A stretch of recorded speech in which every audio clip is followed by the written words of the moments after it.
Hello guys, good morning. कैसे हैं आप लोग? आपका स्वागत है हमारी क्लास में। Good morning guys, good morning, सबका स्वागत है हमारी क्लास में। My name is Sabit Mishra, I am your G educator और आप देख रहे हैं हमारी क्लास करंट अफेयर शो। दोस्तों, आज डेट 29 दिसंबर है और हमारे पास आपके लिए कौन कौन सी इन्फॉर्मेशन है वो सारी बात आपसे हम करेंगे। उसके पहले आपसे रिक्वेस्ट है कि प्लीज़ हमारे वीडियो को लाइक कर दीजिएगा। आपके लाइक करने से हमें काफ़ी मोटिवेशन मिलता है। आपके कमेंट करने से काफ़ी कुछ सीखते हैं आपसे हम, और जो नए बच्चे हैं वो हमारे चैनल को सब्सक्राइब भी कर सकते हैं। Good morning guys, good morning, सबका स्वागत है हमारी क्लास में। मुझे माफ़ कीजिएगा, मैं आज आधे घंटे लेट हूँ। आधे घंटे में लेट इसलिए हूँ बिकॉज मेरी नींद नहीं खुल पाई। टू बी वेरी ऑनेस्ट, प्रीति है नहीं और सुबह वही उठाती थी मुझे तो भाई हर चीज़ का एक इम्पोर्टेंस होता है लाइफ में, ये आप लोग समझ लेना इस चीज़ को, है ना। चलो आगे बढ़ते हैं। कल से मैं कोशिश करूँगा मैं टाइम से उठ जाऊँ चलिए तो स्टार्ट करते हैं आज का अपना सेशन। तो आज हमारे पास कौन कौन सी इन्फॉर्मेशन होगी आइए बात करते हैं इसके बारे में, ठीक है। तो गाइज, पहली इन्फॉर्मेशन जो हमारे पास आज है वो है from the section of the appointment, यानी कौन अपॉइंट हो रहा है किस पोस्ट पे, हम इसकी बात करेंगे आपसे, ठीक है। तो पहली इन्फॉर्मेशन आपको हम दिखाते हैं। सर एमसीक्यूज क्लास, हाँ सही, आप पूछा क्वेश्चन। तो 1 जनवरी से, क्योंकि स्टेट बैंक ऑफ इंडिया हमारा पहला एग्जाम होगा नए बच्चों के लिए, तो 1 तारीख से हम अपना जो सेशन है करंट अफेयर्स का प्रॉपर वो स्टेट बैंक ऑफ इंडिया के लिए कराएंगे। मतलब हालांकि सारे एग्जाम कवर होंगे और 1 तारीख से ही हम लोग शुरू कर देंगे एमसीक्यूज भी, ताकि प्रॉपर आपकी तैयारी हो, क्योंकि आपके पास टाइम नहीं है, तुरंत एग्जाम आ जाएगा आपका, तो हमें 1 तारीख से अच्छे से तैयारी करनी है प्रॉपर, है ना। तो 1 तारीख शुरू होगा हमारी क्लास। तो गाइस, कौन अपॉइंट हो रहा है किस पोस्ट पे, ये बात करते हैं आपसे। तो यहाँ पहली इंफॉर्मेशन क्या है, तो भारत सरकार ने अपॉइंट किया था थ्री सीनियर एडवोकेट को, ठीक है, एज द एएसजी। अब एएसजी का मतलब क्या होता है आगे आपको हम बताएंगे। फॉर द सुप्रीम कोर्ट, तो भारत सरकार ने 3 एडवोकेट को सुप्रीम कोर्ट में अपॉइंट किया है एज द एएसजी। जज अपॉइंट नहीं किया है, एएसजी। इसका मतलब क्या होता है आपको दिखाते हैं, देखिए यहां पर क्या बात हो रही है। तो पहले वो 3 लोग कौन है, तो एक लोग का नाम है देवेंद्र पाल सिंह, एक का नाम है मिस्टर के रविंद्र कुमार, और तीसरे हैं अनिल कौशिक, ठीक। देवेंद्र पाल सिंह, रविंद्र कुमार, अनिल कौशिक, इन तीनों को अपॉइंट किया गया है additional solicitor general for the India in the supreme court, ठीक है। इसका मतलब क्या होता है दोस्तों, जैसे मेरे फादर लॉयर है, तो मेरे फादर के अंडर में कुछ लोग प्रैक्टिस करने के लिए आते हैं और ट्रेनिंग करने के लिए आते हैं, जिन्हें हम जूनियर बोलते हैं। और जो जूनियर होते हैं वो सीनियर लॉयर का अपने काफी ख्याल रखते हैं, मतलब कुछ मतलब से जो काम वाम होता है ना, जैसे फॉर एग्जांपल कंटेंट राइटर, हमारा जो कंटेंट राइटर वो हेल्प करता है कंटेंट में, वैसे जो जूनियर्स होते हैं वो हेल्प करते हैं सीनियर्स की। अब ये मैं एग्जांपल क्यों दे रहा हूं, क्योंकि दोस्तों आपने एक नाम सुना होगा, अटॉर्नी जनरल ऑफ इंडिया। इन्हें महान्यायवादी बोलते हैं। ये हमारे भारत सरकार के वकील होते हैं। भाई हमारी भारत सरकार है, इन पर केस होते रहते हैं फॉर एग्जाम्पल, या मान लीजिए हमारी गवर्नमेंट ऑफ इंडिया ने कुछ प्लान किया, स्कीम किया, आप सुनते नहीं है कि गवर्नमेंट के अगेंस्ट में लोग चले गए, सुप्रीम कोर्ट चले गए। तो भारत सरकार को सुप्रीम कोर्ट में कौन करता है रिप्रेजेंट, इनका नाम क्या होता है दोस्तों, इनका नाम होता है अटॉर्नी जनरल ऑफ इंडिया। तो अटॉर्नी जनरल ऑफ इंडिया को हेल्प करने के लिए ये लोग अपॉइंट किए जाते हैं, जस्ट लाइक जूनियर के तौर पे, ठीक है। तो आई होप कि आपका कॉन्सेप्ट क्लियर हो गया होगा कि क्या इसका, इस पोस्ट का क्या महत्व है, क्या इंपॉर्टेंस है, ठीक है। और इन तीनों को अपॉइंट किया गया 3 साल के लिए, तो 3 साल के लिए अपॉइंट किया गया, तो ये हमारी पहली इंफॉर्मेशन दोस्तों हो जाएगी, ठीक है। तो पहली इंफॉर्मेशन हमने कंप्लीट कर लिया आपके लिए। आगे बढ़ते हैं भाई लोग, अब बात करेंगे न्यूज नंबर 2 की दोस्तों। न्यूज नंबर 2 आपका जो इंफॉर्मेशन है वो अपॉइंटमेंट कम स्पोर्ट्स का भी है। यहां पे हम लोग क्या बात कर रहे हैं, यहां पे हम लोग बात कर रहे हैं पीवी सिंधु, ठीक है। तो इन्हें चुना गया है एज द चेयर मतलब चेयरमैन, ठीक है, ऑफ द बीएफडब्ल्यू एथलेटिक कमीशन। अच्छा, इसका मतलब क्या हुआ दोस्तों, ये कहने का मतलब क्या इंफॉर्मेशन का, पहले न्यूज पढ़ लेते हैं फिर एक्सप्लेन कर लेते हैं, ठीक है। देखो, और ये अपने आप में बड़ी खबर है दोस्तों, हाँ देखो, पीवी सिंधु, तो पीवी सिंधु जो है इन्हें अपॉइंट किया गया है chair of the badminton world federation athlete commission, ठीक है। यहां पर 2 शब्द हैं दोस्तों, एक आपका बीएफडब्ल्यू बैडमिंटन वर्ल्ड फेडरेशन, तो पीवी सिंधु जो है वो बैडमिंटन वर्ल्ड फेडरेशन की चेयरमैन नहीं बनी, बैडमिंटन वर्ल्ड फेडरेशन के अंडर में कमेटी काम करती है। वो कमेटी कौन सी है, एथलीट कमेटी या कमीशन। तो ये उसकी बनी है चेयरपर्सन। अब क्वेश्चन ये बनता है कि इनका काम क्या होता है। तो जो एथलीट कमीशन दोस्तों होता है, ये बिचौलिया होता है, यानी जो बैडमिंटन प्लेयर्स होते हैं उनके बीच में और जो बैडमिंटन वर्ल्ड फेडरेशन है उनके बीच में कोई डिस्प्यूट है दोस्तों, कोई सजेशंस हैं या खिलाड़ी चाहते हैं कुछ नियम में चेंज हो, तो खिलाड़ियों की आवाज जो होती है वो आवाज होती है, ये कमीशन होती है। तो प्लेयर्स के बीच में जो भी मतलब डिस्प्यूट चल रहा है या कुछ सजेशन एडवाइस है उसको लेना एंड बैडमिंटन वर्ल्ड फेडरेशन को रिप्रेजेंट करना, तो ये काम इनका होता है बेसिकली। ये इंपॉर्टेंट काम भी है, ठीक है। तो यहां पर ये बनी है, चेयरमैन बनी है और 3 साल के लिए ये बनी रहेंगी चेयरमैन, यानी इनका जो कार्यकाल रहेगा वो 26 से स्टार्ट होगा, 26 से लेकर 29 तक ये यहां पर बनी रहेंगी चेयरपर्सन। अब ये किसको रिप्लेस कर रही हैं? ये रिप्लेस कर रही हैं ग्रेशिया पोली को। ग्रेशिया पोली इंडोनेशिया की खिलाड़ी थी, ये रिप्लेस हो रही हैं। तो एक इंफॉर्मेशन तो हमारी ये है यहां पे। अब दोस्तों दूसरी इंफॉर्मेशन, डेबोरा जिली, ठीक है, ये खिलाड़ी है नीदरलैंड की और ये अपॉइंट हुई है deputy chairman of the commission, same commission और सेम इनका भी टर्म दोस्तों रहेगा।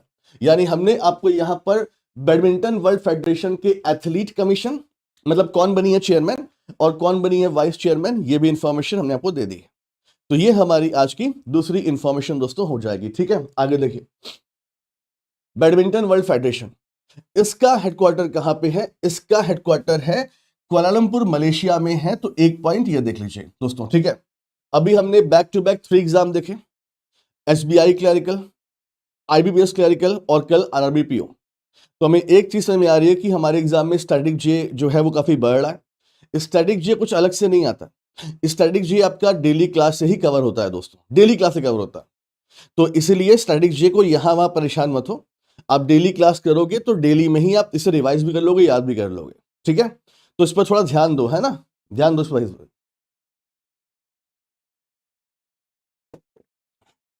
ठीक है, चलिए आगे बढ़ते। अब दोस्तों आगे बढ़ेंगे और बात करेंगे आपसे नेक्स्ट इंफॉर्मेशन की। नेक्स्ट हमारा सेगमेंट बैंकिंग, फाइनेंस और इकोनॉमी, हमारे एग्जाम का सबसे इंपॉर्टेंट सेगमेंट। हाँ, भले ग्रामीण बैंक के एग्जाम में क्वेश्चन नहीं आए, बहुत कम क्वेश्चन है, लेकिन हर एग्जाम में नहीं आएंगे ऐसा नहीं। इस पर फोकस रखिए क्योंकि ये आपका देखो, एक तो एग्जाम के लिए जरूरी है ये, दूसरा आपका इंटरव्यू है उसके लिए बहुत जरूरी है, और तीसरा जैसे इंग्लिश लैंग्वेज है। तो जब आप बैंक एग्जाम देते हो तो आपके इंग्लिश आती है ना, तो इंग्लिश में आप लोग ध्यान दिया करो हमेशा, चाहे अनसीन पैसेज हो, चाहे एरर हो और चाहे दोस्तों डिस्क्रिप्टिव हो, आपका हमेशा फाइनेंशियल टर्म्स ही आता है। तो इसीलिए सेक्शन इसीलिए भी इंपॉर्टेंट होता है, ठीक है। तो इसमें नॉलेज काफी मिल जाती है हमें। तो बैंकिंग, फाइनेंस और इकोनॉमी दोस्तों, अब यहां पर पहली इंफॉर्मेशन हमारे पास क्या है, देखिए दोस्तों ध्यान सुनिएगा, हाँ ये समझने वाली इंफॉर्मेशन थोड़ी सी है, ठीक है। देखो, तो एनपीसीआई ने लॉन्च किया है सेंट्रल पोर्टल, एक पोर्टल मतलब बेसिकली इसका नाम क्या है, upi-help.npci.org.in। तो ये आपको नाम याद रखना पड़ेगा, upi-help.npci.org.in to the manage UPI auto pay mandate, ठीक है, to manage UPI auto pay mandate. अब इसका मतलब क्या होगा समझते हैं थोड़ा, ठीक है। तो जो एनपीसीआई है इसने क्या किया, इसने एक पोर्टल लॉन्च किया है। अब वो पोर्टल मतलब वेबसाइट लॉन्च किया है, वेबसाइट क्या है वो वहां पे लिखा हुआ है, तो upi-help.npci.org.in, और ये आपको हेल्प करेगा टू योर मैनेज, आपके मैनेज करने के लिए आपका यूपीआई ऑटो पे मैंडेट। बहुत लोग को ये इंफॉर्मेशन क्लियर नहीं हुई होगी और बहुत लोग को इंफॉर्मेशन क्लियर हो गई होगी जो कि यूपीआई मैंडेट करते हैं। अब ये क्या होता है मैं आपको एक्सप्लेन करता हूं, ठीक है। देखो यहां पे दोस्तों इंफॉर्मेशन क्या है, तो सबसे पहले हम लोग बात करेंगे एनपीसीआई की। एनपीसीआई फुल फॉर्म वहां पे लिखा हुआ है, national payment corporation of India. अच्छा, कुछ लोग इतने मूर्ख होते हैं, आई एम रियली सॉरी, मुझे ऐसे वर्ड यूज करने पड़ते हैं। कल एग्जाम में क्वेश्चन आया था कि पेमेंट एंड सेटलमेंट भारत में कौन रेगुलेट करता है, तो लोगों ने, मैक्सिमम लोगों ने आंसर किया एनपीसीआई। दोस्तों हम लोग अपनी क्लास में डेली करते हैं सब चीजें।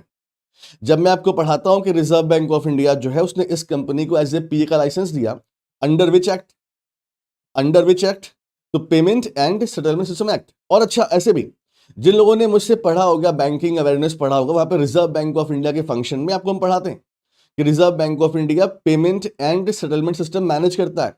मैंने कई बार अपनी क्लास में बताया जितने टाइप के पेमेंट होते हैं, जैसे फॉर एग्जांपल चाहे ऑनलाइन हो चाहे ऑफलाइन हो, मैंने चेक का एग्जांपल दिया है, वो सब reserve bank of India he manage करता है। और कई लोगों ने आंसर दिया हुआ है एनपीसीआई, क्यों दिया, क्योंकि उसमें भी पेमेंट था। जैसे आप लोग तो मैंने हमेशा बोला आप लोग तो अवतार लिए हैं, इतना ज्यादा बुद्धि आप लोग के पास है कि अगर पेमेंट लिखा है तो इसमें पेमेंट है तो ये एनपीसीआई होगा, आंसर मार दो।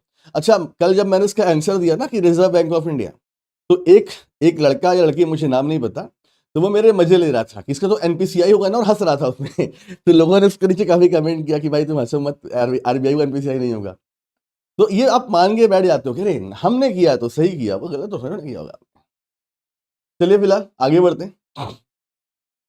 तो यहां पर हम लोग बात कर रहे हैं एनपीसीआई की। तो NPCI has launch a centralize portal. A centralize portal इसका मतलब वेबसाइट, सेंट्रलाइज का मतलब सबके लिए है, ये सबके लिए एक ही पोर्टल है बेसिकली। ठीक, नाम क्या है इसका दोस्तों, यहां पे नाम दिया है npci.org.in, लेकिन आप लोग काम करो, आप लोग ये पढ़ना, ये ओरिजिनल नाम है, ठीक है, upi.help.npci.org, ये आपको याद रखना है बस, ठीक है, ये वाला नहीं। To enable users to view manage and revoke all UPI auto pay standing instruction from a single platform. ठीक है, चलिए अब मैं आपको एक्सप्लेन करता हूं क्या इसका दोस्तों मतलब होता है। ठीक है, देखो, यूपीआई ऑटो पे मैंडेट का मतलब क्या होता है, तो पहले हम समझते हैं यूपीआई ऑटो पे। दोस्तों यूपीआई ऑटो पे का मतलब होता है आज की लाइफ में हमें याद नहीं रहता कि हमें कब अपना बिल पेमेंट करना है। हाँ, हमें याद तो रहता नहीं है, और आप लोग की बात करें तो आप लोग तो ऐसे भी याद नहीं रहेगा, इतना सारा काम है आपके पास, है ना। जैसे गाइस मैं आपको एग्जांपल देता हूं नेटफ्लिक्स का। मेरे नेटफ्लिक्स का जो रिचार्ज होता है वो मैंने डाल दिया यूपीआई ऑटो पे पे, यानी एक दिन आता है और उस दिन मेरे अकाउंट से अपने आप पैसा कट जाता है और चला जाता है नेटफ्लिक्स को। जैसे फॉर एग्जांपल मेरा ब्रॉडबैंड कनेक्शन, मैंने यहां पर भी यूपीआई ऑटो पे लगा रखा है, यानी अपने आप पैसा मेरे अकाउंट से कट जाएगा उस दिन जिस दिन मेरा बिल पेमेंट होगा। जैसे गाइस मैं डेली मैं बता रहा हूं, मैं डेली बेसिस पर डिजिटल गोल्ड में इन्वेस्ट करता हूं, ज्यादा नहीं, 300 रुपए डेली बेसिस पर, 300 रुपए डेली बेसिस पर मैं इन्वेस्ट करता हूं। अभी शुरुआत मैंने की है बेसिकली, तो मैंने उस पर भी लगाया है ऑटो पे, यानी उस नियत तारीख पर अपने आप मेरे अकाउंट से पैसे कट जाते हैं। मेरा दोस्तों एसआईपी है म्यूचुअल फंड का, वो भी मैंने ऑटो पे लगाया हुआ है। तो ऑटो पे का मतलब क्या होता है कि भाई पैसा अपने आप कट जाएगा, आपको अपने मैन्युअली पेमेंट नहीं करना होता। तो ये यूपीआई ऑटो पे की बात हो रही है। तो क्या बोल रहे हैं कि आप इसे देख सकते हो, आप मैनेज कर सकते हो। मैनेज का मतलब क्या हो दोस्तों, मैनेज का मतलब जब मैंने डिजिटल गोल्ड में इन्वेस्ट करना शुरू किया था तो मैं बस डेली का 100 रुपए निवेश करता था, तो मुझे लगा 100 रुपए बहुत कम होते हैं, तो मैंने उसे बढ़ा के 300 किया।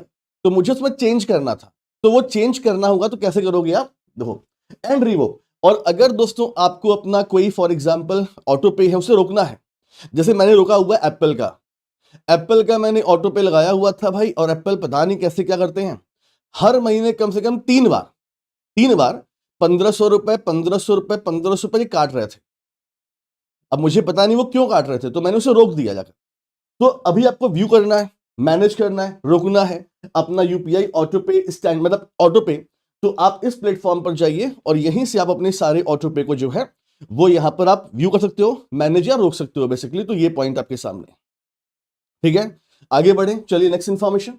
अब दोस्तों नेक्स्ट इंफॉर्मेशन क्या है, तो नेक्स्ट इंफॉर्मेशन तो एनपीसीआई ने सारे बैंकों से बोला है और सारे जो भी पेमेंट प्रोवाइडर्स हैं, जो भी लोग हैं, तो उनको बोला हुआ है कि आपको दिसंबर 31, 25 से ये नियम लागू करना है।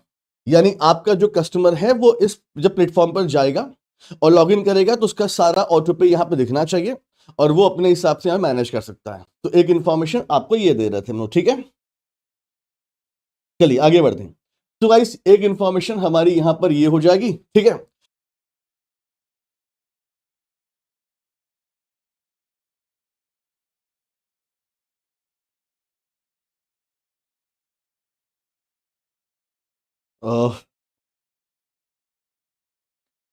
हेलो गाइस, हम वापस आ चुके हैं और पावर कट हो गया था, पता नहीं problems comes together not single. चलिए शुरू करते हैं फिर इसके आगे। तो ये हमारी इंफॉर्मेशन कंप्लीट हो चुकी थी, ठीक है। और हमने आपको इंफॉर्मेशन में क्या पढ़ा रहा था आपको मैं वो दिखाता हूँ आपको, ठीक है। तो ये आपका ऑटो पे मैंडेट के लिए एक वेबसाइट के बारे में हम लोग बात कर रहे थे, तो यहाँ पे हमारी ये इंफॉर्मेशन कंप्लीट होती है। अब हम बात करते हैं अबाउट द एनपीसीआई। और एनपीसीआई का स्टैब्लिशमेंट ईयर 2008 में हुआ था, हेडक्वार्टर्स का मुंबई में है और Dilip Asbe MD and CEO. ये स्ट्रैटेजी है आपका अबाउट द एनपीसीआई, ठीक है। चलिए आगे बढ़ते हैं। अब दोस्तों नेक्स्ट इन्फॉर्मेशन की बात करते हैं। नेक्स्ट इन्फॉर्मेशन जो हमारी है वो सेबी लेके आ रही है। और ये इंफॉर्मेशन थोड़ी समझने वाली इंफॉर्मेशन, थोड़ी और समझने वाली इंफॉर्मेशन, ठीक है। इसे आप अपने से क्लियर नहीं कर पाओगे, इसलिए इंफॉर्मेशन ध्यान से समझना क्या इंफॉर्मेशन है। देखो यहां पर क्या बात हो रही है, यहां पर बोला है कि सेबी ने एक्सक्लूड कर दिया है, मतलब छोड़ दिया, हटा दिया है।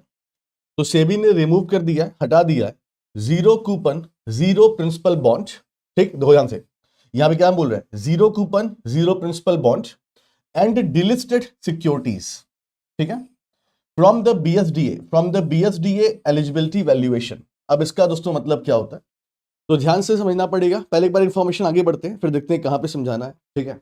देखिए तो अब ये आपकी मेन इंफॉर्मेशन है, जहां पर आपसे क्या बात हो रही है, सेबी की। सेबी का फुल फॉर्म आपको याद ना हो तो फुल फॉर्म याद कर लीजिएगा। तो सेबी ने डिसाइड किया है एक्सक्लूड, कि हम एक्सक्लूड कर देंगे, हटा देंगे zero coupon zero principal bonds, ठीक, and delisted securities from the valuation threshold used to determine basic services demat account eligibility, ठीक है। अब यहां पर कई सारे वर्ड्स ऐसे हैं जो कि हम पहली बार सुन रहे होंगे और हमें इसका मतलब समझना पड़ेगा क्या इसका मतलब है, ठीक है। देखिए सबसे पहले हम लोग बात करेंगे zero coupon zero principal bond क्या होता है, पहले हम ये समझेंगे, ठीक है। देखिए दोस्तों मेनली बॉन्ड क्या होता है, बॉन्ड उधार लेने का तरीका होता है। हमारे देश में जब कोई कंपनी इंडस्ट्री जब इन्हें बोरिंग चाहिए होती है, उधार चाहिए होता है, तो एक तो बैंक से ले लेते हैं। अब बैंक से कितना लेंगे आप, जब तक बैंक का पैसा रीपे नहीं करेंगे आपको दोबारा पैसे नहीं मिलेंगे। तो एक उधार का तरीका और होता है बॉन्ड। हम एक बॉन्ड इशू करते हैं, मतलब कंपनियां बॉन्ड इशू करती हैं और हम उसमें निवेश करते हैं। तो हमारे निवेश करने से क्या फायदा मिलता है, एक टाइम होता है लाइक 5 साल 10 साल 15 साल, तो एक टाइम के लिए हम इसमें निवेश करते हैं, हमें ब्याज मिलता रहता है और जब मैच्योरिटी हो जाती है तो पूरा पैसा हमको वापस मिल जाता है। तो बॉन्ड में निवेश करने का फायदा ये होता है कि हमें रेगुलर इंटरवल पे इंटरेस्ट मिलता रहता है और फिर मैच्योरिटी के बाद पैसे मिल जाते हैं। बट यहां क्या लिखा है, यहां लिखा है जीरो कूपन। कूपन का मतलब होता है इंटरेस्ट, यानी कि इस बॉन्ड में अगर आप निवेश करेंगे तो आपको ब्याज नहीं मिलेगा। और जीरो प्रिंसिपल, यानी कि जो पैसा आपने इसमें इन्वेस्ट किया है वो पैसा आपको दोबारा मिलेगा भी नहीं, कभी नहीं मिलेगा, यानी आपका पैसा ऐसे डोनेशन चला गया फिर। तो zero coupon zero principal bond, जी हां, ये बॉन्ड का मतलब होता है कि अगर इसमें आप निवेश करेंगे तो ना तो आपका मूलधन आपको वापस मिलेगा, ना तो ब्याज मिलेगा। It is for the charity.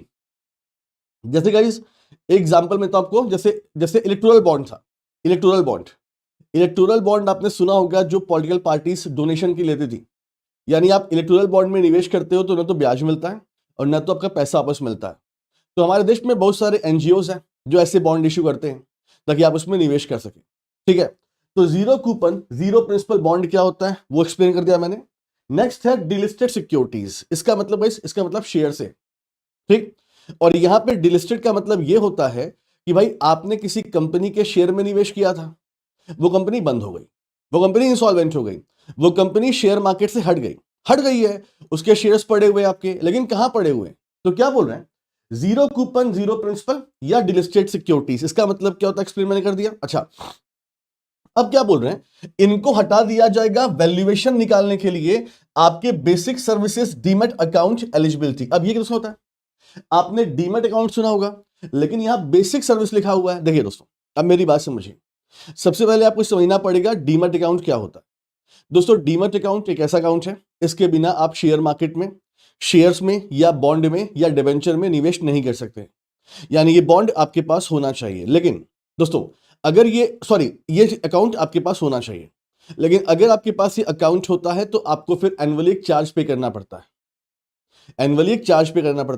लेकिन दोस्तों चार्ज किस बेस पर पे करना होता है वो भी समझ लीजिए। देखिए अगर आपका डीमैट अकाउंट है दोस्तों और उसमें आपने निवेश कर रखा है, जैसे मान लीजिए आपने 50 लाख रुपए का निवेश कर रखा है शेयर्स में या बॉन्ड्स में, यानी आपके डीमैट अकाउंट की वैल्यूएशन 50 लाख रुपए हो गई, तो 50 लाख रुपए हो गई तो उस पर आपको चार्ज देना पड़ता है। अब मान लीजिए मेरे पास डीमैट अकाउंट है, मैंने उसमें 1 करोड़ रुपए के शेयर्स और बॉन्ड रखे हैं, तो फिर मुझे चार्ज देना पड़ेगा 1 CR के हिसाब से। यानी आपके डीमैट अकाउंट की वैल्यूएशन निकाली जाती है, कैसे निकाली जाती है, जितना आपने निवेश किया शेयर्स में, बॉन्ड्स में, डिवेंचर्स में, उसके हिसाब से फिर आपको चार्जेस पे करने होते हैं। अच्छा ठीक है, अब दोस्तों जब चार्ज पे करने की बात आती है तो हमारे देश में ऐसे बहुत सारे इन्वेस्टर हैं जो कि छोटे इन्वेस्टर हैं, जिन्होंने 1 लाख रुपए 2 लाख रुपए 5 रुपए निवेश किए। अगर आप उनसे भी चार्ज लेंगे तो वो डीमोटिवेट हो जाएंगे, और अपना पैसा फिर वो निवेश नहीं करेंगे शेयर मार्केट में, डिवेंचर मार्केट में। तो 2012 में सेबी ने एक नियम बनाया। सेबी ने एक नियम बनाया कि डीमैट अकाउंट दो तरह के होंगे। एक ऐसे डीमैट अकाउंट अगर उसमें आपने 10 लाख रुपए तक का निवेश रखा है, 10 लाख, उसके ऊपर नहीं, 1 लाख, 2 लाख, मैक्सिमम 10 लाख तक, तो आपका जो डीमैट अकाउंट उसे हम क्या बोलेंगे? उसे हम बोलेंगे बेसिक सर्विस डीमैट अकाउंट। समझे? अगर आपके डीमैट अकाउंट में आपने निवेश कर रखा है, अब जहां पे आपने निवेश कर रखा है शेयर्स में, बॉन्ड में, डिबेंचर में, अगर हम वैल्यूएशन निकालते हैं, उसकी वैल्यूएशन 1 लाख आती है, मैक्सिमम 10 लाख रुपीस तो आती है, उसके ऊपर नहीं।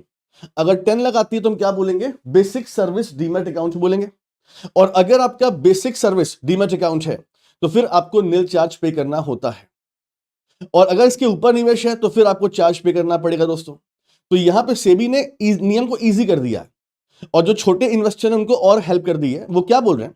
तो सेबी ये बोल रही है दोस्तों कि जब हम डिटरमाइन करते हैं किसी पर्सन के डीमैट अकाउंट को, उसमें कितनी वैल्यू है, तो भाई हमने क्या बोला कि 10 लाख रुपए तक कोई चार्ज नहीं है, 10 लाख के ऊपर चार्ज देना होता है। तो पहले क्या होता था, जैसे मान लो मैं छोटा मोटा इन्वेस्टर, और अगर दोस्तों मान लीजिए मैंने किसी एनजीओ के बॉन्ड में निवेश रखा है, किसमें? इसमें जीरो कूपन, जीरो प्रिंसिपल, या फिर डीलिस्टेड सिक्योरिटीज मेरे पास है, तो पहले इसका वैल्यूएशन काउंट होता था। और अगर इसका वैल्यूएशन काउंट होगा दोस्तों, तो कई लोग का जो 10 लाख का थ्रेशोल्ड है वो ऊपर चला जाएगा, यानी उनको चार्ज देना पड़ेगा।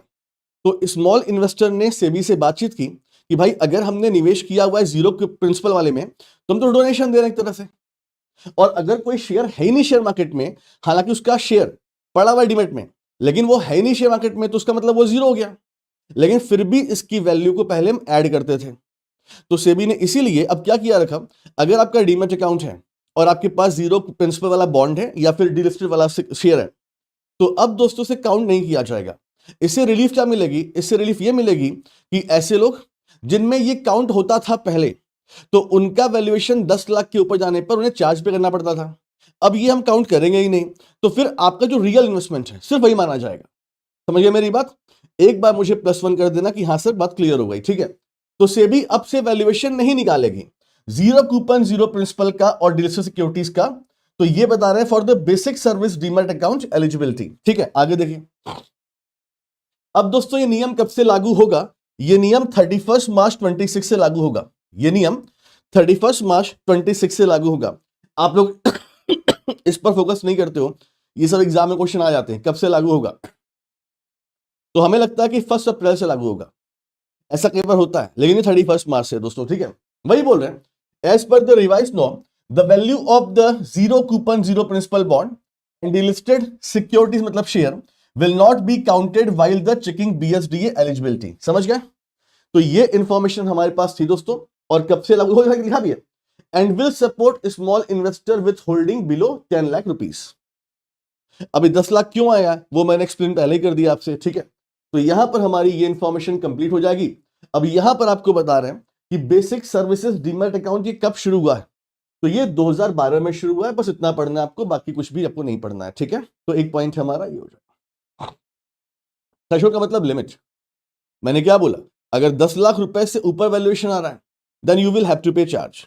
अगर 10 लाख रुपए से नीचे आ रहा है तो आपको चार्ज पे नहीं करना होता है। थ्रेशोल्ड का मतलब लिमिट होती है। ठीक है, चलिए आगे बढ़ते। सो गाइस, ये हमारी दूसरी इंफॉर्मेशन थी जो हमने कंप्लीट की। मेरे पीछे आपको सेबी का स्टैटिक जे मिल रहा है। ठीक है, देखो यहां पर हम क्या बोल रहे हैं, सेबी का एस्टेब्लिशमेंट ईयर 1988 में हो गया था। ठीक, लेकिन सेबी को पावर नहीं मिली थी। तो सेबी को पावर कब मिली है? जब सेबी का एक्ट पास हुआ है 1992 में। सेबी का हेडक्वार्टर मुंबई में है और सेबी के चेयरमैन है तुहिन कांत पांडे हैं। तो एक पॉइंट हमारा ये हो जाएगा। ठीक है, चलिए अब दोस्तों आगे बढ़ेंगे और बात करेंगे आपसे नेशनल न्यूज के बारे में। तो नेशनल न्यूज में हमारे पास आज आपके लिए कौन सी इंफॉर्मेशन दोस्तों है, देखिए। चलिए अब गाइज हम लोग बात करने वाले अपने नेक्स्ट इंफॉर्मेशन की, जो कि नेशनल न्यूज से है। और गाइज आपने कुछ दिन पहले देखा था, मैंने इस पर वीडियो बनाई थी, आपने देखा था इंडिगो की मोनोपोली, किस तरह से इंडिगो ने हमारे देश में रूल्स एंड रेगुलेशन के साथ खेला। हालांकि इंडिगो ने अपने क्लियरिफिकेशन दिए हैं, लेकिन जो मुझे नॉलेज है, मुझे पता है वो सिर्फ एक तरह का धमकी थी कि हम ये कर सकते हैं। और इंडिगो के अपने स्वार्थ की वजह से कितने लोग का लाइफ बर्बाद हो गया, कितने लोग के प्लेन छूट गए, कितने लोगों ने इंपॉर्टेंट सेरेमनी अटेंड नहीं कर पाए, बहुत कुछ दिक्कत हुई। आपने देखा वो सारी चीजें। तो भारत सरकार ने अब इंडिगो को थोड़ा सबक सिखाने के लिए अपना कदम बढ़ाया है। क्या मतलब है? इसका मतलब ये है कि मिनिस्ट्री ऑफ सिविल एविएशन ने क्या किया दोस्तों, इसने ग्रांट कर दिया एनओसी।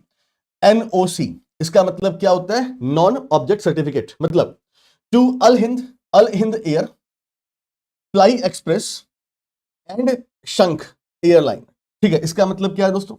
इसका मतलब एक तरह से हमारे देश में तीन तीन एयरलाइन कंपनी का पदार्पण होने वाला है।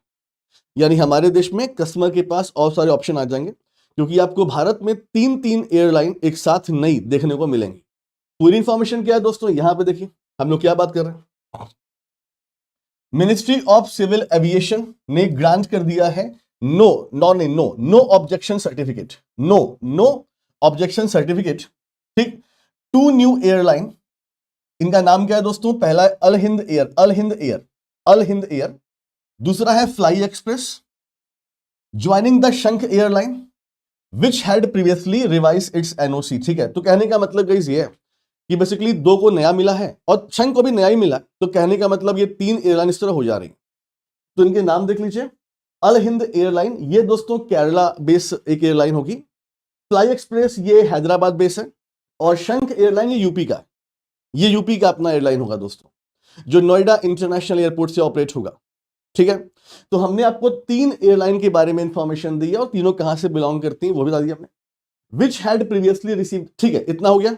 तो हमें आपको यहां पर दिखाना पड़ रहा है कि तीन तीन एयरलाइन नई आने वाली हैं भारत के मार्केट में। ठीक है, आगे देखो,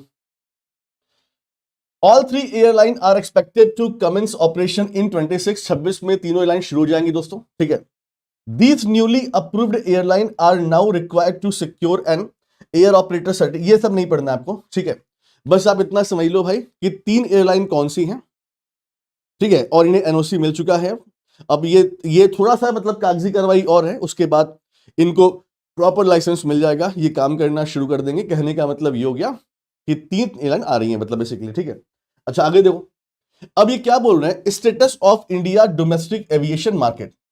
यहां क्या बोल रहे हैं, at present Indigo and Tata owned air India. तो इनका क्या है दोस्तों, इनका एक तरह से डोमिनेंट है, मतलब एक तरह से मोनोपोली इन दो एयरलाइन का। ये दोनों एयरलाइन मिलजुल कर भारत के एविएशन मार्केट का 90% जो पैसेंजर्स हैं उन्हें कवर करती हैं दोस्तों। इंडिगो का शायद 63% है और इनका टाटा का मतलब एयर इंडिया का 27% है, तो मिला जुला के 90% मार्केट इनका है। अब 90% मार्केट इनका है भाई, तो दादागिरी भी इनकी है। तो अब इन्हें कंपटीशन मिलेगा क्योंकि 3 एयरलाइन आ जाएंगी दोस्तों, है ना, तो एक पॉइंट हमारा ये हो जाएगा जो हमने आपको बताया। ठीक है, तो यहां पर एक इंफॉर्मेशन थी जो हमने एक्सप्लेन किया आपको। आई होप कि आपको इंफॉर्मेशन क्लियर दोस्तों हो जाएगी। ठीक है, अब बढ़ते हैं न्यूज नंबर 2 पे।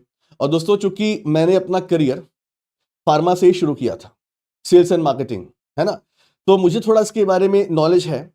सो गाइस, मतलब आजादी 1947 आजादी के बाद भी पता नहीं क्यों हमारे देश में कुछ चीजें नहीं बनी। जैसे फॉर एग्जांपल फार्मा की बात करते हैं, हम बेसिकली बात करते हैं हेल्थ केयर की।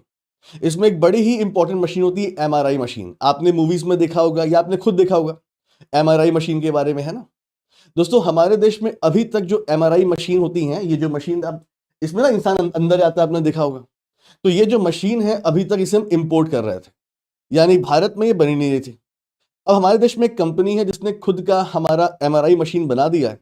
पूरी इंफॉर्मेशन क्या है दोस्तों, यहां देखो, यहां लिखा है जोहो बैक। इसका मतलब क्या होता है यार, जोहो बैक इसका मतलब ये होता है, हम जिस कंपनी के बारे में पढ़ रहे हैं वो ये है वॉक्सेल ग्रिड। ठीक, ये कंपनी है वॉक्सेल ग्रिड, और इसे हम क्यों बोल रहे हैं जोहो बैक। तो जोहो बैक का मतलब जोहो कंपनी, आपने नाम तो सुना होगा।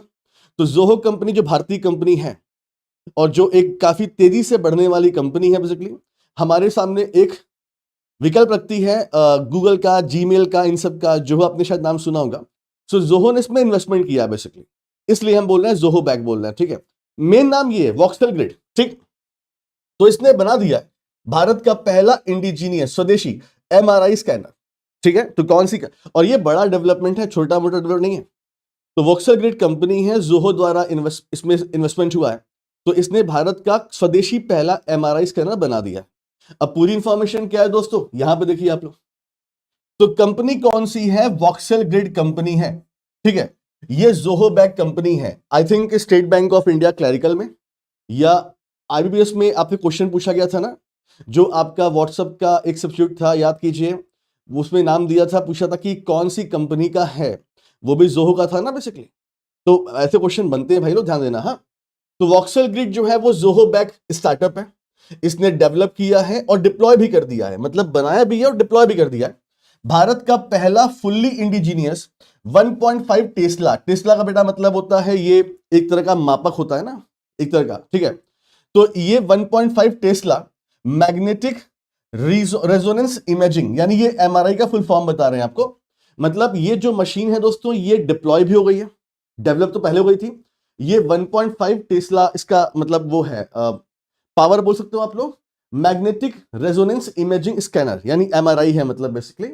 और ये आपका Chandrapur cancer care foundation near the Nagpur Maharashtra, मतलब यहां पर डिप्लॉय भी हो चुका है। तो महाराष्ट्र नागपुर के पास चंदरपुर कैंसर केयर फाउंडेशन है, तो वहां पे इस मशीन को लगा भी दिया गया बेसिकली, ठीक है।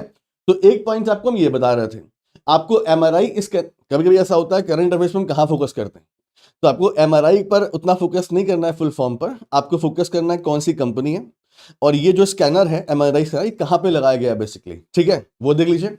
अच्छा, फिर क्या बोल रहे हैं आपसे, this MRI scanner is the culmination of a 12-year mission lead by the voxel grid founder Arjun Arjun Arjun Arunachalam, ये इनका नाम है दोस्तों, ये कंपनी के founder. To design and build an MRI system domestically reducing India dependency on the foreign import. तो यहां पर क्या बोल रहे हैं, ये बोल रहे हैं 12 साल की मेहनत है, मतलब जो ये वॉक्सल ग्रिड कंपनी है इसके फाउंडर का नाम क्या है, अर्जुन अरुणाचलम। तो इन्होंने, इनकी 12 साल की मेहनत दोस्तों है, तो जाके ये मशीन बनी है और इससे भारत का जो इंपोर्ट डिपेंडेंसी है वो कम हो जाएगी, खत्म हो जाएगी, कम हो जाएगी बेसिकली, ठीक है। एक पॉइंट हमारा ये हो गया। आगे देखिए दोस्तों, अब इसमें कौन सी टेक्नोलॉजी यूज की गई है, तो इसमें यूज किया गया है helium free dry magnet design, ये यूज किया गया दोस्तों। तो अब इसमें कौन सी टेक्नोलॉजी है, तो ड्राई मैग्नेट इसे हम बोल रहे हैं, ये टेक्नोलॉजी यूज की गई है बेसिकली, तो इसका नाम पढ़ लीजिएगा, ठीक है। आगे देखिए और क्या बोल रहे हैं, ये बोल रहे हैं cost and efficiency approx 40% cheaper to manufacture, more energy efficient and lighter, मतलब ये बोल रहे हैं कि दूसरी मशीन होती है जो हम इंपोर्ट करते हैं, उससे ये 40% सस्ती पड़ेगी। और क्या बोल रहे हैं कि ये मोर एनर्जी एफिशिएंट है, मतलब ये कम से कम एनर्जी कंज्यूम करेगी और ये लाइटर भी है थोड़ी सी, ठीक है। अच्छा, the MRI scanner develop under the national biopharma mission. तो हमारे एग्जाम में जो क्वेश्चन है वो ऐसे ही बनता है, आपको पूरी इंफॉर्मेशन दे देगा, क्योंकि उनको पता है कि आप लोग जब करंट अफेयर्स पढ़ते हो तो आप ऊपर का पढ़ लेते हो, नीचे का आप छोड़ देते हो बेसिकली, कि अरे ये कहाँ का एग्जाम है। तो आपसे क्वेश्चन बन सकता है कि जो ये स्कैनर बना है MRI, under the which mission, under the which mission, तो नेशनल बायोफार्मा मिशन, तो एक पॉइंट हमारा ये हो जाएगा, ठीक है। चलिए, तो यहां पे दोस्तों एक इंफॉर्मेशन हम कंप्लीट करते हैं न्यूज नंबर 2 की। अब हम लोग बात करेंगे न्यूज नंबर 3, ठीक है दोस्तों। तो मैंने एक दिन क्लास में आपसे बोला था कि यार मुझे ऐसा लगता है कि भारत सरकार ने कुछ ऐसा सॉफ्टवेयर बना दिया है और ये सॉफ्टवेयर इतना खतरनाक है कि मतलब पूरे देश में आप कहीं भी क्राइम करेंगे आप बच नहीं पाएंगे, बिकॉज जो कहीं ना कहीं आपका डेटाबेस सिक्योर हो रहा है। और मेरी बात सच हो गई, यहां पर देखिए, यहां पे क्या बात हो गई। अच्छा, मैंने ये चीज, अच्छा अभी मजे की बात देखो, मैं अभी घर गया था, तो घर पे क्या है कि हमारा ना एक जगह, एक बेसिकली एक प्लेस है, मेरा दोस्त है मिर्जापुर में, उसका एक डी मार्ट की तरह उसने अपना एक मार्ट खोला हुआ है और उसकी छत पूरी खाली रहती है। तो रात में हम सारे दोस्त जो होते हैं करीब 8 बजे हम लोग मिलते हैं, आपस में घंटे गपशप करते हैं, ये सब बातें करते रहते हैं। तो मैं उनको बता भी रहा था कि मुझे ऐसा लगता है कि कुछ ऐसा डेवलप हुआ है। अब दोस्तों ये फाइनली लॉन्च भी हो गया। अब ये क्या है वो देखो, तो यहाँ पे क्या बोल रहे हैं कि भारत ने लॉन्च किया है अपना पहला ऑर्गेनाइज क्राइम नेटवर्क डेटाबेस, ठीक, organize crime network database. Database का मतलब क्या हुआ, तो आप लोगों ने पढ़ा हो कंप्यूटर में, डेटाबेस मैनेजमेंट सिस्टम, डीबीएमएस। ये दोस्तों एक तरह की रिपोजिटरी होती है, एक तरह का डिपॉजिट होता है यहां पर। और यहां दोस्तों हम क्या बात कर रहे हैं, तो ऑर्गेनाइज क्राइम नेटवर्क डेटाबेस, ठीक। यानी गाइस हमारे देश में जितने भी ऑर्गेनाइज क्राइम का मतलब क्या हुआ दोस्तों, ऑर्गेनाइज क्राइम का मतलब होता है फॉर एग्जांपल जो जैसे टेररिज्म की हम बात कर लें, तो यहां पे एग्जांपल दे रहा हूं बस। तो organize crime network database to track organize criminals and terror link, ठीक है। इसका मतलब पूरे देश में दोस्तों अगर किसी थाने में एफआईआर होती है, या फॉर एग्जांपल किसी भी सस्पेक्ट का मतलब मूवमेंट ट्रैक होता है, या उसका ऑडियो हो गया, या उसकी सोशल मीडिया पर कहीं पर उसने कुछ पोस्ट किया है, ये सब कुछ एक प्लेस पर इकट्ठा होती जाएगी दोस्तों। और ये आर्टिफिशियल इंटेलिजेंस बेस्ड डेटाबेस है। ये सीधे गाइस कनेक्ट करेगा हर एक थाने को, और वहां दोस्तों इसमें फेशियल रिकॉग्निशन क्षमता भी है। यानी कि अगर मान लीजिए आपने क्राइम किया है गुजरात में और आप उत्तर प्रदेश में घूम रहे हैं, तो यहां पर सड़कों में जो कैमरे हैं उससे भी आपकी इमेज जो है वो डेटाबेस में चली जाएगी और आप पकड़े जाएंगे। आप नहीं, मतलब आपको मैं नहीं बोल रहा हूं, जो लोग हैं तो वो आप पकड़े जाओगे फिर वहां पर। ठीक है, चलिए इंफॉर्मेशन पूरी क्या है दोस्तों वो देखिए ये कैसे काम करेगा। ठीक है, तो यूनियन मिनिस्टर अमित शाह जी की बात करें। अमित शाह जी कौन सी मिनिस्ट्री है? इनके पास होम मिनिस्ट्री भी है और इनके पास मिनिस्ट्री ऑफ कोऑपरेशन भी है। ठीक, इन्होंने लॉन्च किया है भारत का पहला पहली बार नेशनल लेवल, देश के लेवल का ऑर्गेनाइज क्राइम नेटवर्क डेटाबेस। तो ये आपको ध्यान देना है ये नाम। ठीक, short form OCND, full form organize crime network database to combat organize crime and terror linked network. ठीक है, तो एक पॉइंट हमारा ये हो गया। आगे देखिए दोस्तों, तो किसने लॉन्च किया है और क्या नाम इसका है, अब ये कहां पे लॉन्च हुआ है? The database was unveiled at the anti terror conference 25, a 2-day annual event held in new Delhi. यानी गाइस ये जो डेटाबेस है कहां पे लॉन्च किया गया है? तो दिल्ली में 2 दिन का एक एंटी टेरर कॉन्फ्रेंस चल रहा था, वहां पर इसे लॉन्च किया गया। ठीक है, एक पॉइंट हमारा ये हो जाएगा। आगे देखिए दोस्तों, अब ये जो प्लेटफॉर्म है, ये जो डेटाबेस है डेवलप बाय, तो develop by the National Investigation Agency, मतलब NIA, आपने नाम सुना होगा। ठीक, in close coordination with the state police forces, यानी सारे राज्यों की police force, and the National Intelligence Grid, ये क्या है दोस्तों? नेटग्रिड क्या है? नेटग्रिड ये जब लॉन्च हुआ था तो एग्जाम में क्वेश्चन बना था दोस्तों। हमारे देश में एक तरह का ग्रिड का मतलब क्या होता है? जैसे आप देखते हो कि बिजली वाला, आपके शहर में जो बिजली आती है, आपने देखा होगा कि जब पावर हाउस से बिजली निकलती है और हाई टेंशन केबल से आती है, तो आपके शहर के आउटर में एक वो बना होगा, सब स्टेशन बना होगा, जहां पर ये बिजली जाती है दोस्तों, वहां पर सेव होती है, फिर वहां से आपके घरों में आती है। मतलब यहां तो ग्रिड का मतलब क्या हुआ? तो हमारे देश में पहले ही नेशनल ग्रिड लॉन्च किया गया था। यानी हमारे देश में सारे जो जितने भी वो हैं पुलिस स्टेशन है, जितने भी, तो उनको एक कॉमन प्लेटफॉर्म पर ऐड कर दिया गया था, जैसे इंटरपोल करता है। What is Interpol? दुनिया भर में दोस्तों पुलिस जो है वो इंटरपोल में लिस्टेड होती है। मतलब जैसे भारत में अगर कुछ हो रहा है गाइस, तो भारत इंटरपोल में जाकर अपना जो भी मतलब जिनको हम चाहते हैं, बेसिकली जो हम बोलते हैं कि भाई हमारे यहाँ क्राइम किया कि भागा है और फोटो डाल दी हमने, तो पूरे दुनिया में वो जहां भी रहेगा पकड़ा जाएगा बेसिकली। तो ये भी नेशनल ग्रिड जो है, ये भी एक तरह का दोस्तों क्या है, एक तरह कोर है, कोर सिस्टम है। यानी हमारे देश में हर एक पुलिस स्टेशन को इस पे जोड़ दिया गया है ताकि इंफॉर्मेशन जो आपस में है वो सर्कुलेट होती रहे। यानी जम्मू कश्मीर में कोई क्राइम करेगा तो दिल्ली में कैसे मालूम चलता है? वो ऐसे मालूम चलता है, वहां FIR हुआ, यहां मालूम चल जाएगा कि यार ये बंदा है, ऐसे ऐसे इसका इमेज है और ये वहां से भागा है, शायद वो गुजरात में हो या हरियाणा में हो या दिल्ली में हो। तो नेशनल ग्रिड की हम बात कर रहे हैं। तो नेशनल ग्रिड हो गया, स्टेट पुलिस फोर्स हो गई और नेशनल इन्वेस्टिगेशन, इन लोगों ने मिलकर डेवलप किया इस प्लेटफॉर्म को। ठीक है, आगे देखिए और क्या बोल रहे हैं, और कुछ नहीं बोल रहे हैं। तो ये इंफॉर्मेशन हमारे पास थी, देख लीजिए। ठीक है, तो गाइस यहां पर हम लोग क्या बात कर रहे थे, यहां पे हमने ये इंफॉर्मेशन आपको दी। अब दोस्तों आगे बढ़ते हैं, और अब हम तो नेशनल न्यूज में हमने 3 इंफॉर्मेशन आपको दी है। अब हम लोग बात करेंगे इंटरनेशनल न्यूज की दोस्तों, और इंटरनेशनल न्यूज में हमारे पास आपके लिए इंफॉर्मेशन दोस्तों क्या है, देखिए यहां पे इंफॉर्मेशन क्या है। तो India to assume chairpersonship of the Kimberley Process from the January 26। यानी गाइस ये भी एक तरह का इंफॉर्मेशन जो है वो अपॉइंटमेंट का है। यहां क्या बोल रहा है कि भाई जनवरी 26 से भारत जो है वो चेयरमैनशिप करेगा, चेयरमैन बन जाएगा ऑफ द किम्बरली प्रोसेस।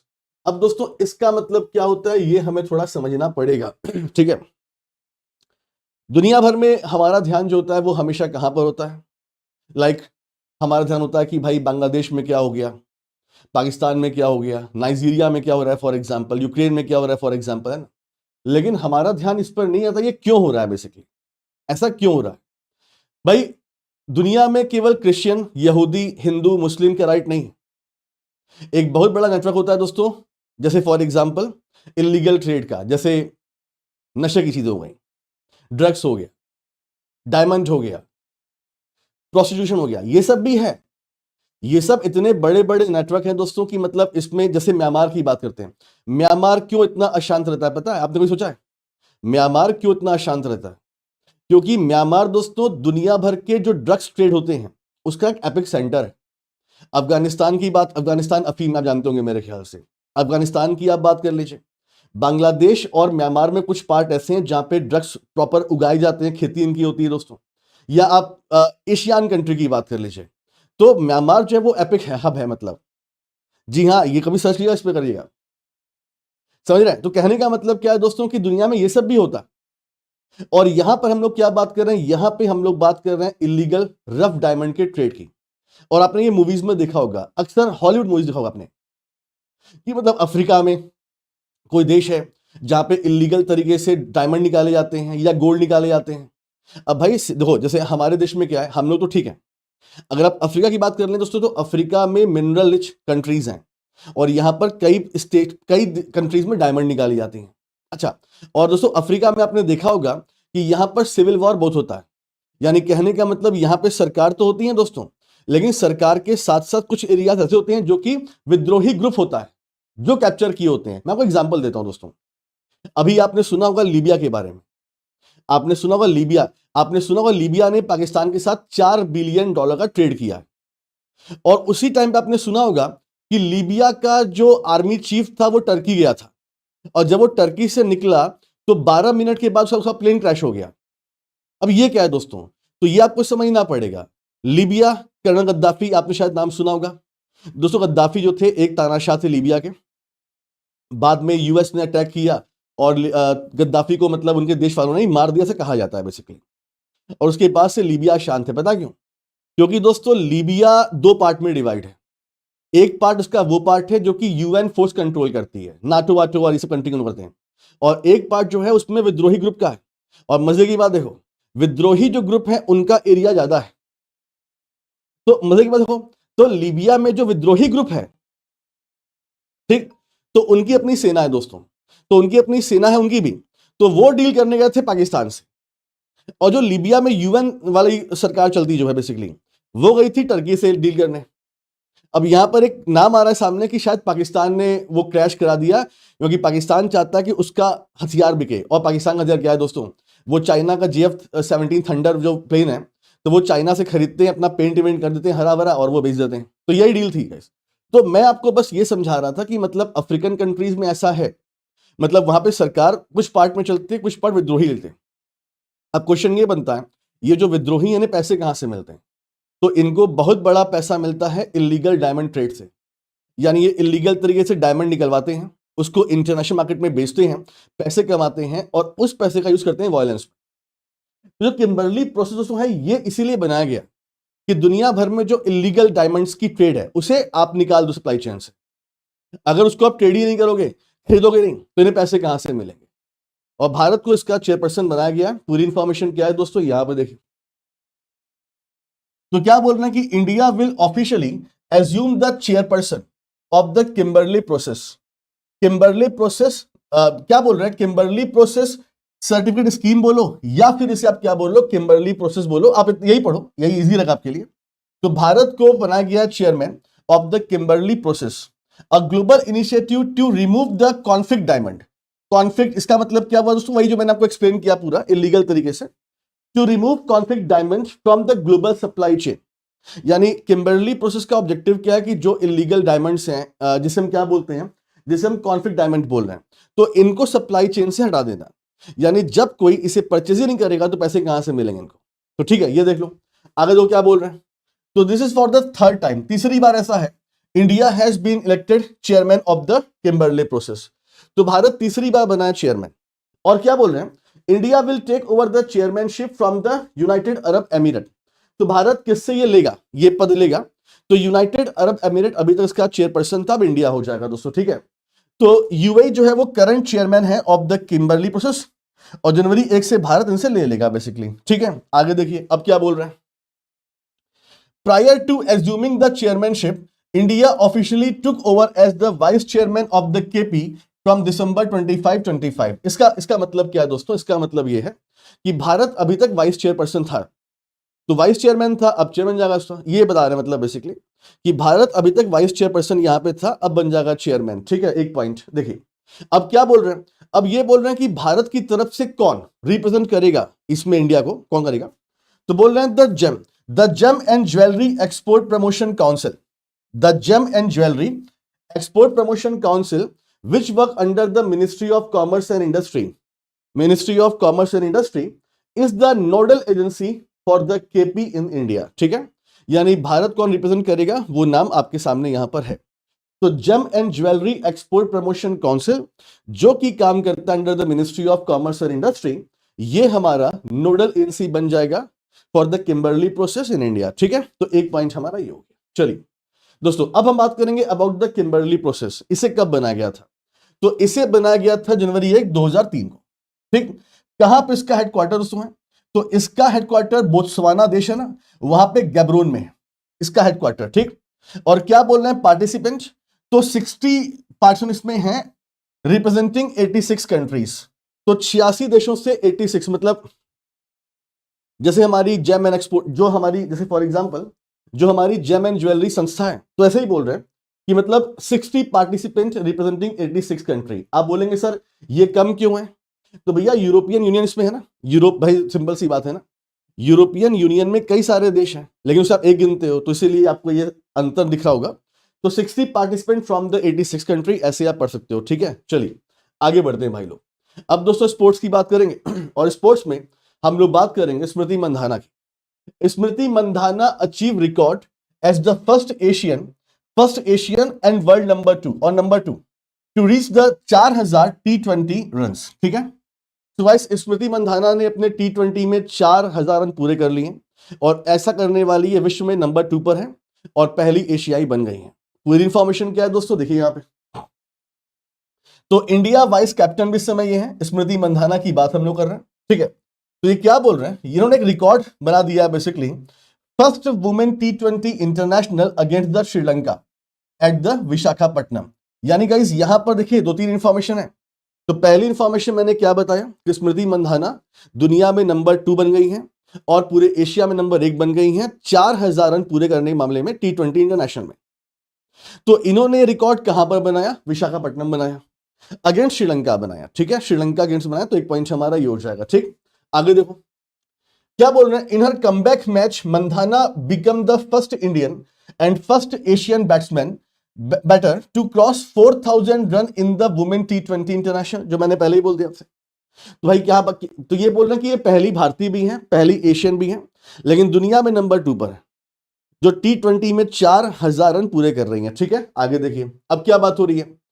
तो भाई ये क्या बोल रहे हैं कि मतलब she reach the 4000 run from the 154 women T20 international matches, यानी 4000 रन पहुंचने में इन्होंने 154 मैच खेले and became only the second batter in the history of the format to cross the 4000 run mark. जो मैं बोल रहा हूं ये दूसरी खिलाड़ी बनी। पहली कौन दोस्तों?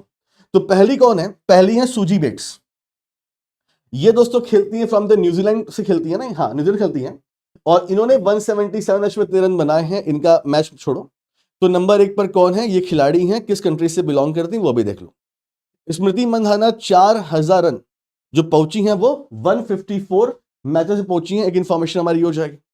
तो आपने एक इंफॉर्मेशन पढ़ ली, लेकिन अभी इसका एक दूसरा पन्ना बाकी है। पन्ना मतलब पेज। ठीक है, देखो भाई अब यहां पर क्या बोल रहे हैं। अब ये बोल रहे हैं कि 29 साल की है, became the fastest women to score 10,000 run in international women cricket. अब ये अपने आप में रिकॉर्ड हो गया दोस्तों। यानी अगर हम T20 टेस्ट मैचेस और वनडे की बात करें, जोड़ लें उसे, तो स्मृति मंधाना 10,000 रन बना चुकी हैं और क्या बोल रहे हैं सबसे फास्टेस्ट दुनिया में। तो दुनिया में 10,000 रन सबसे तेज बनाने का रिकॉर्ड भी इनके पास आ गया है। इन्होंने रिकॉर्ड ब्रेक किया है, इंडिया की फॉर्मर कैप्टन मिथाली राज का रिकॉर्ड ब्रेक किया है दोस्तों। देखो क्या बोल रहे हैं। Mandhana reach the milestone in just 280 innings, 280 inning, while the Mithali Raj took the 291 innings. ठीक है, तो अभी तक दुनिया में 10,000 रन सबसे तेज ये बनाने का रिकॉर्ड था मिथाली राज के पास 291 इनिंग्स में, लेकिन स्मृति मंधाना ने रिकॉर्ड ब्रेक कर दिया है ओनली 280 इनिंग्स में। तो एक पॉइंट हमारा ये हो गया। आगे देखिए दोस्तों, तो ये आपके सामने एक लिस्ट है। Fastest 10,000 women international run, Smriti Mandhana 281 innings, Mithali Raj 291 और शार्लेट एडवर्ड 308 और सूजी बेट्स 314। तो स्मृति मंधाना ने यह भी रिकॉर्ड ब्रेक किया है दोस्तों। तो एक पॉइंट आपको ये पढ़ना है, यहां पे लिखा हुआ है 281 इनिंग्स, यहां लिखा है 280 इनिंग्स। ये एक बार जरा सा मुझे कंफर्म कर देना क्लास के बाद, या मैं नेक्स्ट कर दूंगा, क्योंकि यहां पे 280 लिखा हुआ है। स्पोर्ट्स में ऐसा होता है दोस्तों, ऐसा होता है, कई सारे साइट पर ऐसी इंफॉर्मेशन मिलती है। तो इसे मैं कल का क्लिक करूंगा। 280 यहां लिखा हुआ है, यहां 281 लिखा हुआ है। मेरे हिसाब से ये सही है। एक बार आप लोग भी क्रॉस चेक करके कमेंट कर देना, ठीक है, कि क्या 281 है या 280 है। याद करना बहुत जरूरी है, 281 है या 280 है, वो हमें देखना पड़ेगा थोड़ा सा, ठीक है। तो एक इंफॉर्मेशन हमारी हो जाएगी दोस्तों। आगे बढ़ते हैं। अब ये जो हमारी क्लास है एमसीक्यूज की, आप लोग काफी डिमांड कर रहे हैं, काफी सारे डीएम डेली आते हैं मेरे पास ये क्लास शुरू होने को, क्योंकि मैंने इसका इंपॉर्टेंस आपको बार बार समझाया था। ये क्लास आप नहीं करेंगे तो रिवीजन आपका हो ही नहीं पाएगा। तो इस क्लास को हम रिज्यूम करेंगे 1 तारीख से, 1 जनवरी को मेरे चैनल पर क्लास होगी और प्रॉपर अच्छे लेवल क्वेश्चन हम करेंगे, ठीक है। तो ये क्लास हमारी रिज्यूम हो जाएगी बेसिकली 1 तारीख से, ठीक। ये हमारा टेलीग्राम चैनल दोस्तों है, यानी आपको डेली पीडीएफ जो भी चाहिए होती है, daily PDF, weekly PDF, monthly PDF, Sunday को वीकली क्विज, सब कुछ आपको यहां पर मिलता है। तो इसे आप लोग ज्वाइन कर सकते हैं, ठीक है। चलिए आगे बढ़ते हैं। अब दोस्तों हम बात करेंगे अवार्ड्स एंड ऑनर्स की, और ये इंफॉर्मेशन पहले आपको पढ़ा चुका हूं दोस्तों। एक बार होता है अनाउंसमेंट, एक बार होता है अनाउंसमेंट तब पढ़ाते हैं आपको, और एक बार जब अवार्ड मिल जाता है तो हम पढ़ाते हैं आपको। इसीलिए आप दूसरी बार ये इंफॉर्मेशन देख रहे हैं। देखिए दोस्तों, तो राष्ट्रीय विज्ञान पुरस्कार की हम लोग बात करेंगे। आपको याद होगा मैंने जब पढ़ाया था तो मैंने आपसे बोला था कि ये 2nd एडिशन है इस बार अवार्ड का, और टोटल 24 लोग को ये अवार्ड मिला है। तो कैसे पढ़ना है, इसे क्या क्या याद रखना है, वो मैं आपको समझाऊंगा। देखिए ध्यान से, ठीक है। देखो, सबसे पहली बात, ये अवार्ड किसने दिया है ना, the honourable president of India Droupadi Murmu ji present the Rashtriya Vigyan पुरस्कार। और कहां पे दोस्तों, तो राष्ट्रपति भवन दिल्ली में दिया गया बेसिकली, ठीक है। तो ये अवार्ड किसने दिया, ये देख लो पहले आप, कहां पे दिया गया, ठीक है। आगे देखिए नेक्स्ट इंफॉर्मेशन, ये कौन सा एडिशन था, ये दूसरा एडिशन था, ठीक है। और क्या बोल रहे हैं कि कितने लोग को अवार्ड मिला, 24 लोग को। तो 24 अवार्ड दिए गए हैं दोस्तों, ठीक है। अच्छा, ये जो अवार्ड है दोस्तों, ये कितने कैटेगरीज में दी जाती है, टोटल 4। तो ये 4 कैटेगरीज में और दी जाती है। इनके नाम याद रखना, विज्ञान रत्न ये सबसे बड़ा अवार्ड है, ये सबसे बड़ा अवार्ड है, विज्ञान रत्न, विज्ञान श्री, विज्ञान युवा और विज्ञान 3, ठीक। तो टोटल 4 कैटेगरी में ये अवार्ड डिवाइड होते हैं। सबसे बड़ा अवार्ड है विज्ञान रत्न का, जस्ट लाइक भारत रत्न, विज्ञान रत्न, विज्ञान श्री, विज्ञान युवा एंड विज्ञान 3, ठीक है। आगे देखिए, अब कैसे आपको पढ़ना है। अब हम लोग बात करेंगे रेसिपिएंट की। तो इस बार का विज्ञान रत्न अवार्ड किसे मिला, किसे मिला दोस्तों, ये आपके लेट मतलब इनकी मृत्यु हो गई है, यानी मरणोपरांत। ये अवार्ड मिला है प्रोफेसर जयंत विष्णु नर्लिकर को। ये कहां पे काम करते थे, ये IUCAA पुणे में काम करते थे। तो ये आपको पढ़ना है नाम के साथ दोस्तों, और ये सिर्फ एक ही नाम है बस, ठीक है। तो ये आपके थोड़ा इजी रहेगा। इसके बाद देखिए विज्ञान श्री। अब दोस्तों इसमें कई सारे नाम हैं और इन्हें याद रखना जस्ट लाइक असंभव है पूरी तरह से। तो आप एक काम करेंगे, आप याद रखेंगे 8 लोग को ये अवार्ड मिला है, 8 लोग को, ठीक है। आप नाम पे मत जाना, सिर्फ 8 नाम याद कर लेना। तो विज्ञान श्री जो अवार्ड मिला है ये 8 लोग को मिला है, ठीक है। नेक्स्ट है विज्ञान युवा। दोस्तों एक्चुअली क्या था कि हमारे देश में पहले एक अलग अवार्ड था जिसका नाम था शांति स्वरूप भटनागर, शांति स्वरूप भटनागर अवार्ड था। तो इसको रिब्रांड कर दिया गया है विज्ञान युवा में दोस्तों, ठीक। तो विज्ञान युवा शांति स्वरूप भटनागर अवार्ड, तो ये अवार्ड मिला है 14 लोग को मिला है, 14 लोग को मिला है, ठीक है। तो मैं फिर से बोल रहा हूं, इसमें नाम में मत जाना, आप कर भी नहीं पाओगे, मैं भी नहीं कर पाता, है ना। और 14 लोग को ये अवार्ड मिला है, ठीक। आगे देखिए नेक्स्ट है ये वही मतलब 14 लोग को मिला ये अवार्ड, ठीक है। अब दोस्तों नेक्स्ट है विज्ञान टीम, ये नाम आपको याद रखना है। तो इस बार का विज्ञान टीम अवार्ड जो है ये मिला है टीम अरुमा मिशन को, टीम अरुमा मिशन को मिला है। ये दोस्तों CSIR CIMAP यहां पर कार्यरत हैं। हाँ, ये देखना पड़ेगा आपको कौन सा मतलब संस्थान है जहां पे लोग काम करते हैं। तो इस तरीके से आपको पढ़ना है। तो 2 नाम आपको याद रखने हैं, बाकी नंबर्स आपको याद रखने हैं, ठीक है। देख लीजिएगा। चलिए आगे बढ़ते हैं। अब डिफेंस की बात करेंगे। डिफेंस में हमारी पहली इंफॉर्मेशन क्या है दोस्तों, और ये भी इंफॉर्मेशन हमने पिछले साल आपको पढ़ा दिया था, ठीक है। और इसी इंफॉर्मेशन में से एक क्वेश्चन इस साल एग्जाम में भी आया, तो ध्यान सुनते हैं क्या इंफॉर्मेशन। देखिए तो यहां पे इंफॉर्मेशन क्या है, तो इंडियन कोस्ट गार्ड ने इंडक्ट कर दिया है भारत का पहला स्वदेशी डिजाइंड एंड बिल्ट पीसीवी। इसका मतलब क्या है दोस्तों, इसका मतलब होता है pollution control vessel, pollution control vessel, जिसका नाम क्या है, समुद्र प्रताप। ठीक है, देखो अब यहां पर ना थोड़ा सा कंफ्यूजन आपको हो सकता है, अब कहां पर होगा मैं आपको बताऊंगा। तो सबसे पहले आप ध्यान दो, हम लोग क्या बात कर रहे हैं, भारत का पहला स्वदेशी निर्मित पॉल्यूशन कंट्रोल वेसल, मतलब शिप जो पॉल्यूशन कंट्रोल करती है, फॉर एग्जांपल ऑयल लीक वीक हुआ ना, नाम क्या इसका, समुद्र प्रताप। तो इसको इंडियन कोस्ट गार्ड को दिया गया है और उन्होंने इंडक्ट कर लिया, मतलब अपने सर्विस में शामिल कर लिया। समुद्र प्रताप नाम इसका। पूरी इंफॉर्मेशन क्या होगी दोस्तों, यहां पे देखो, तो इंडियन कोस्ट गार्ड ने फॉर्मली इंडक्ट कर लिया है, मतलब अपने अपने उसमें सर्विस में शामिल कर लिया है। नाम क्या है, समुद्र प्रताप, समुद्र प्रताप इसका नाम है, और इसका निकनेम है यार्ड 1267, इसका निकनेम है यार्ड 1267, और ये नाम है समुद्र प्रताप।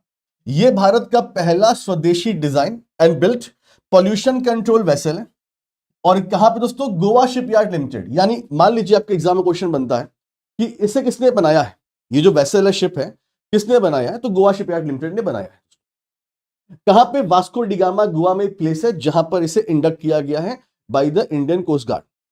ठीक है, आप बोलेंगे सर ये तो आप पढ़ा रहे हो पहला, जबकि हमारे इस बार आई थिंक एसबीआई पीओ में क्वेश्चन बना था कि दूसरा कौन सा नाम पूछा गया था आपसे, मैं दिखाता हूं, रुक जाइए।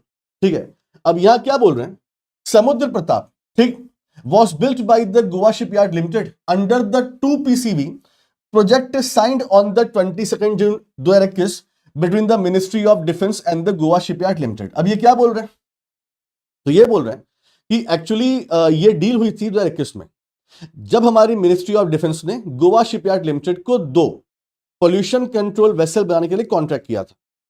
तो एक तो समुद्र प्रताप हो गया, और दूसरा कौन सा है वो देख लेते हैं। दूसरा समुद्र प्रताप जो है दोस्तों, ये आपका पहला पीवीसी है, ठीक है, वॉज लॉन्च ऑन द 29 अगस्त 24। हो यहीं पर मैटर आपका हो जाएगा, ठीक है। और दूसरा क्या था दोस्तों, दूसरा था समुद्र प्रचेत इन जुलाई 25, ठीक है।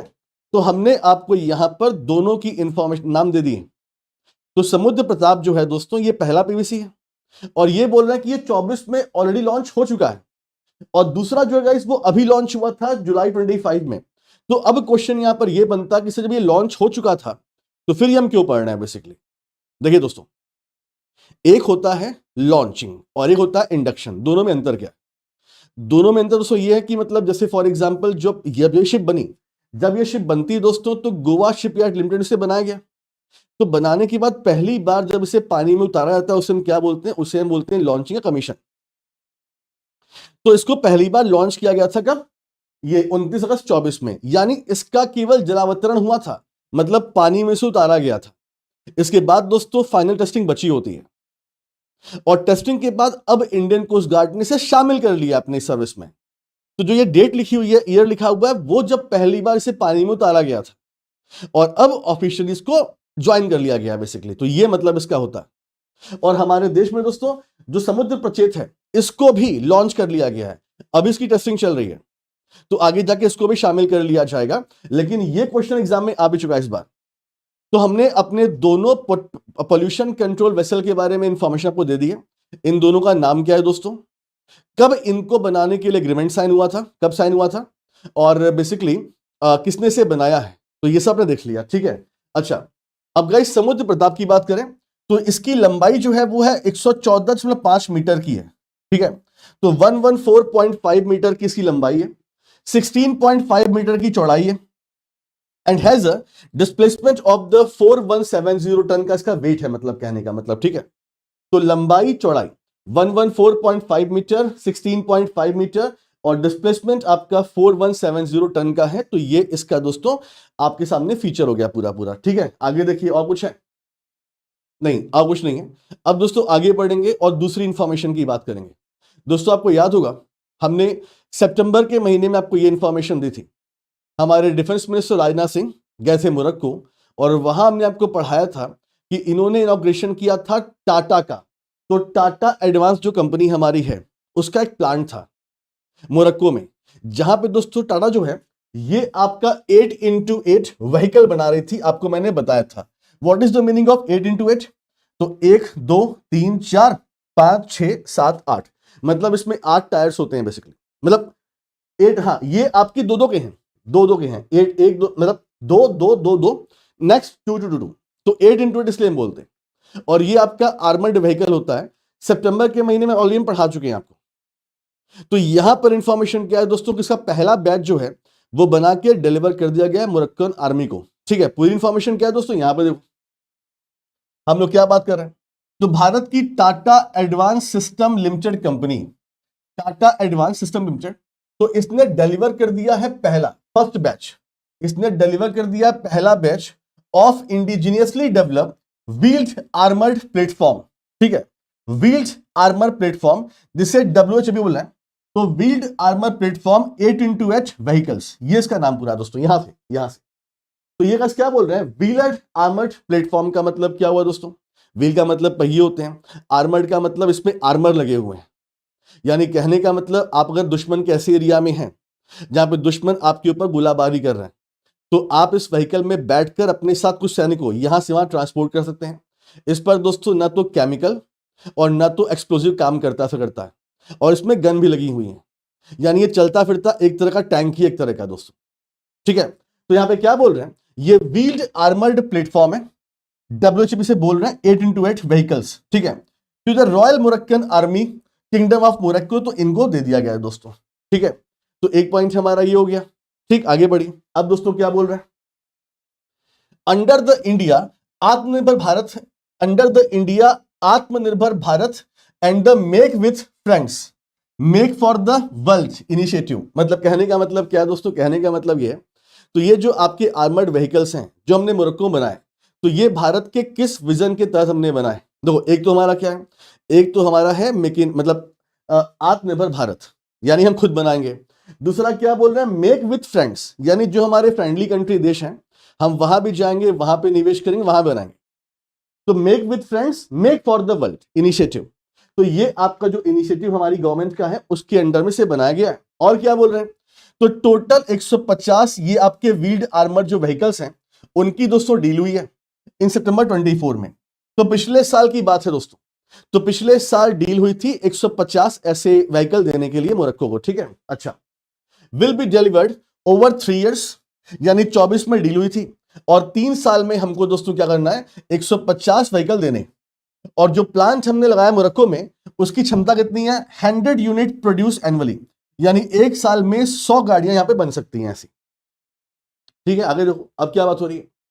अब दोस्तों क्या बोल रहे हैं, तो जो ये व्हीकल है बेसिकली, जो ये व्हीकल है तो ये jointly develop by the DRDO and the Tata advance system. तो मतलब ये एक्चुअली पहले भारत में बना था, हमारी इंडियन आर्मी से यूज करती है, तो जब भारत में से बनाया गया था तो this platform develop by the DRDO and the Tata advance system जो हम बात कर रहे हैं, तो इन लोगों ने भारत में से बनाया था पहले। ठीक है, अच्छा, अब दोस्तों इसका प्लांट कहां पे है, तो इसका जो प्लांट है मोरक्को में, कहां पे, मोरक्को में बेरशिद, बेरशिद यहां पे एक शहर है, तो बेरशिद मोरक्को में बनाया गया था। Inaugurated in September 25, is the first Indian private defence facility in Africa. तो इसका इनॉग्रेशन राजनाथ सिंह जी ने किया था, सितंबर में किया था। और ये दोस्तों भारत की किसी प्राइवेट कंपनी का पहला इन्वेस्टमेंट अफ्रीका में है, तो ये आपको दोस्तों बता रहे हैं। तो ये पूरी इंफॉर्मेशन आपके सामने है, अच्छी इंफॉर्मेशन है, इसे आप याद कर सकते हैं। ठीक है, चलिए आगे बढ़ेंगे। अब गाइस डेज की बात करेंगे, तो international day of epidemic, international day of epidemic preparedness 25 दिसंबर 27 को हमने मनाया दोस्तों। ठीक है, ये क्या है गाइस, तो जब कोविड पहली बार आया हमारे दुनिया में, देश में, दुनिया में, तो हमने देखा कि बड़े बड़े देश धराशायी हो गए। भारत और छोड़िए, भारत में तो काफी गैप है हेल्थ केयर सर्विस में, जो दुनिया के डेवलप कंट्री हैं वो भी संभाल नहीं पाए। तो एपिडेमिक अचानक से आती है और क्या उसके लिए हम तैयार हैं, तो इसीलिए ये दिन हम मनाते हैं international day of epidemic preparedness. ठीक है, आइए पूरी इंफॉर्मेशन देखिए दोस्तों। दिसंबर 27 को हमने सेलिब्रेट किया international day of epidemic preparedness, और इस बार ये 6वां एडिशन था दोस्तों। पहली बार ये शुरू हुआ था 2020 में, तो एक इंफॉर्मेशन 20 जब कोविड आया था, तो कोविड की वजह से ये डे हमने मनाना शुरू किया है और इस बार 6वां एडिशन था, एक बार देख लीजिएगा। ठीक है, चलिए दोस्तों ये आपका रिवीजन पॉइंट है, ठीक।